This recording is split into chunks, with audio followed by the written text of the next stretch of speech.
স্টেশনে চলে এসেছি এবং এখানে এসে একটু ছোলা মাখা খেয়ে নিয়েছি।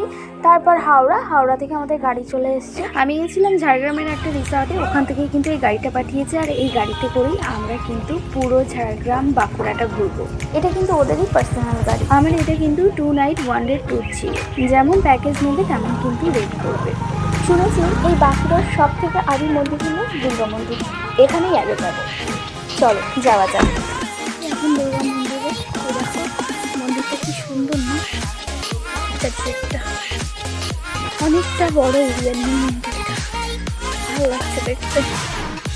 নিবাস এখানে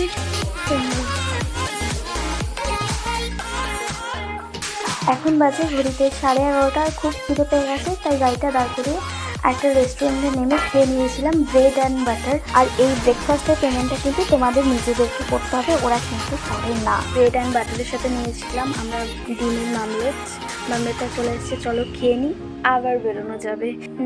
এদের খাবারটা খুবই ভালো। এখন আমরা চলে এসেছি একটা নতুন খুব সুন্দর একটা জায়গায়, লাল মাটির দেশ বাঁকুড়ার একটা পার্কটা খুব সুন্দর, মনে হচ্ছিল লন্ডন চলে এসেছি, এরকম একটা ফিল হচ্ছিল।